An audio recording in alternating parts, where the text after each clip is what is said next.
los gorriones ser avecillos pequeños muy abundantes en todo el mundo. Ellos habitaron... No, mis amigos. No he venido hoy a dar una clase de la vida de los gorriones. No.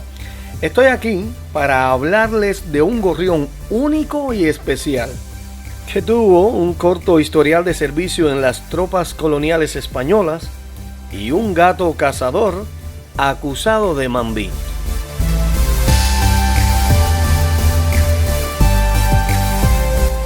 Este singular gorrión fue considerado un ejemplo de valentía y patriotismo para los españoles que servían y afianzaban el poder de la corona española sobre Cuba en aquel entonces. Este gorrión de quien les hablo fue enterrado con honores militares y en su sepelio se hicieron descargas de fusilería, se dio una misa de despedida y hasta un discurso pronunciado por un oficial de alto rango. Quizás digan que es un cuento o jarana mía, pero no, es una historia verdadera, un hecho real. ¿Que cómo sucedió? Aquí les cuento.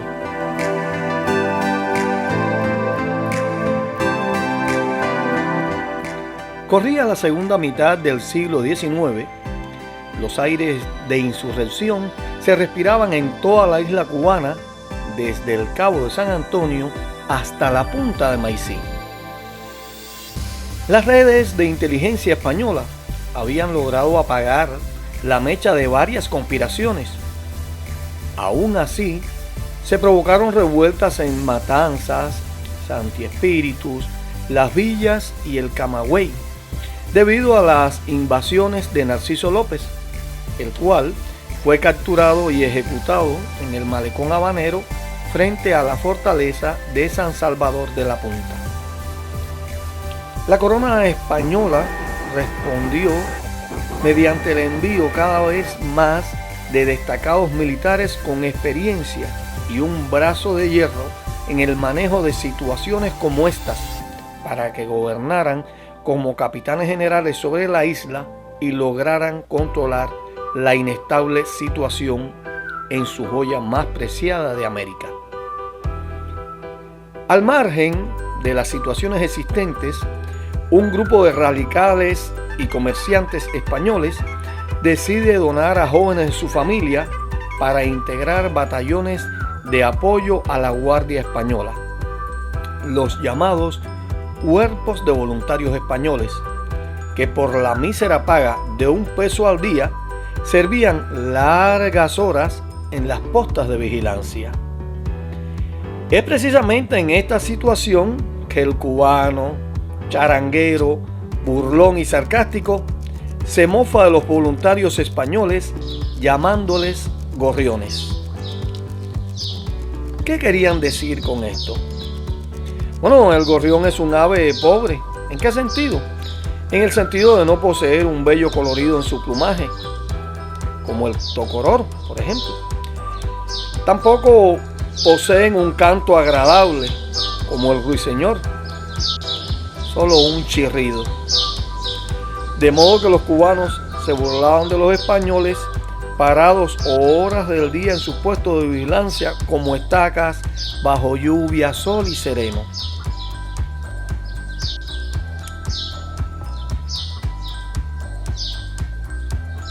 Los españoles, ni cortos ni perezosos, devolvían la chanza a los criollos, a los que llamaban vigiritas. La vigirita es un ave cubana, colorida y revoltosa, que revolotea y revolotea, pero que es una avecilla pequeña. De modo que si los cubanos querían decirle a los españoles miserables e infelices, los españoles querían decirle con esto a los cubanos poca cosa, o que hacían bulla y nada más.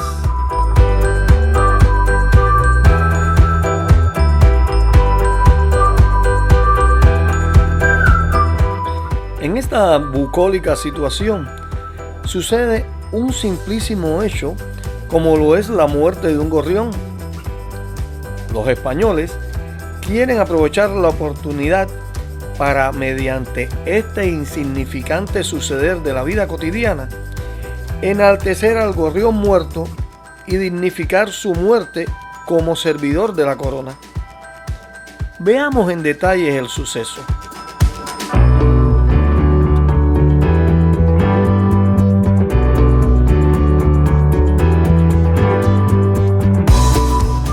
Transcurría la Semana Santa entre finales de marzo y primeros días de abril del año de 1869, cuando en el cambio de guardia correspondientes al Jueves Santo en el Palacio de los Capitanes Generales, en un pasador de los pasillos del primer piso, el posta saliente ve un gorrión muerto y enseguida lo comunicó a sus superiores, quienes llevaron la noticia al gobernador, el entonces capitán general Domingo Dulce.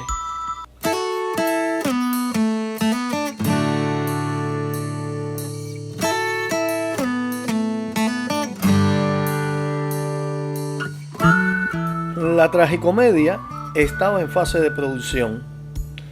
Don Domingo era tildado por los españoles integristas de ser más dulce que el melado de caña, lo que quería decir que se le consideraba como flojo y mediador político ante la insurrección que se había levantado desde hacía unos meses atrás, en octubre de 1868. Así es que el capitán general tuvo que bailar ante la coreografía que se montaba, pues aparentemente se había propiciado el motivo que buscaban para honrar la labor de los voluntarios y soldados españoles y de paso aleccionar a los burlones cubanos. Así es que se decretó que el gorrión había muerto en cumplimiento de su deber como soldado honorable y respetable voluntario que recorría los puntos de la plaza de armas. Hasta se llegó al punto que periódicos españolistas pusieron en sus columnas que el obediente animal murió de debilidad en su estricto servicio al respetar el ayuno dictado por ser Jueves Santo.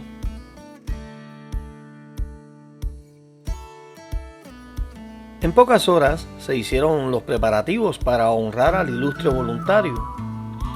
El animalito fue embalsamado, puesto en una pequeña urna y al día siguiente, el viernes, fue llevado al castillo de la Real Fuerza para que fuera homenajeado por fanáticos y seguidores que transitaron por allí.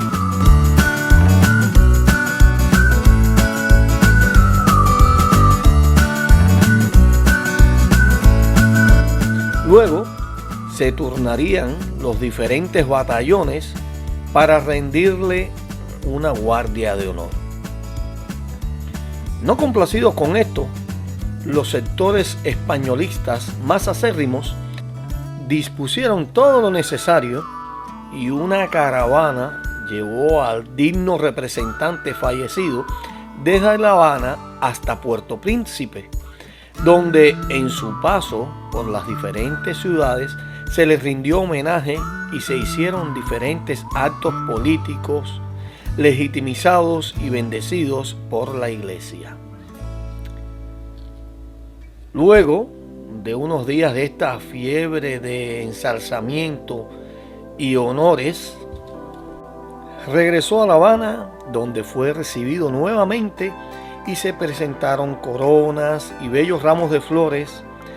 Se dieron las tonadas más acordes al patriotismo españolista y se condujo al singular soldado a su última morada, el cementerio de Colón, donde entraba por su puerta principal en el cruce de las actuales Zapata y 12.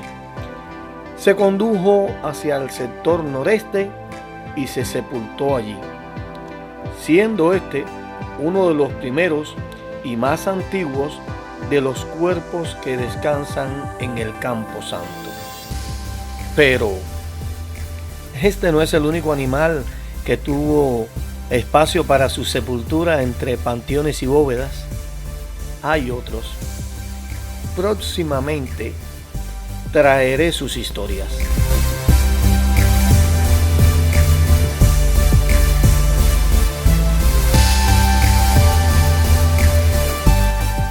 Paralelo al espectáculo montado, tiene lugar en la barriada de Guanabacoa otro hecho normal y cotidiano que sería aprovechado de manera ejemplarizante para advertir a insurrectos y opositores lo que pudiera sucederle a quienes disgusten a las autoridades coloniales, ocasionándose de esta manera uno de los hechos más cómicos y ridículos de la etapa colonial cubana.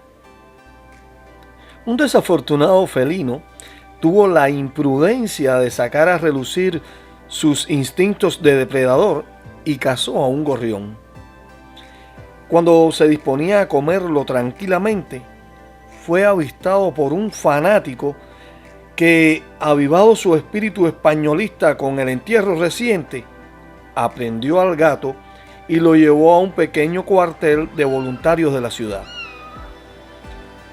Los integristas catalogaron al inocente gato de tener un espíritu mambí y exigieron fuese juzgado y condenado. El animal fue recluido e incomunicado. Se le sometió a un juicio tan elocuente y disparatado como el entierro reciente.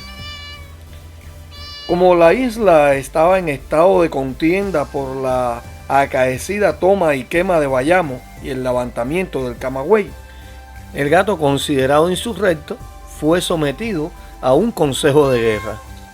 Al terminar el proceso, el acusado fue declarado culpable de un crimen de tamaña y altísima maleza, por lo que fue condenado a ir al paredón de fusilamiento. Para no dar la imagen de que se cometía una injusticia, se nombró un abogado para que representara al felino. Claro está, no se encontró en toda la ciudad un gato ducho en la materia de defensa, ni que siquiera hablara español para que pudiese haber servido de traductor.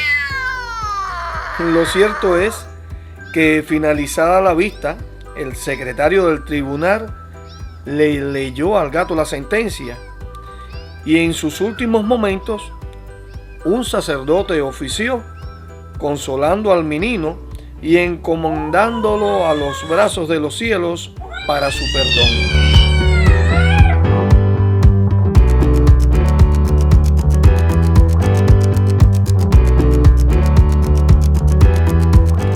Apenas terminada la ejecución del ofensor gatuno, se presentó en el cuartel un aristocrático catalán, ferviente apoyador del régimen colonial. Fue allí a solicitar informes sobre el paradero de su extraviada mascota.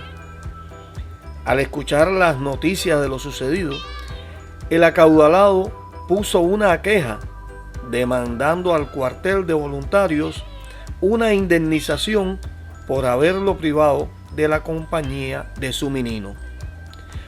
Un felino que no era mambí, era simplemente un gato que alegraba los momentos de un ferviente español con su compañía.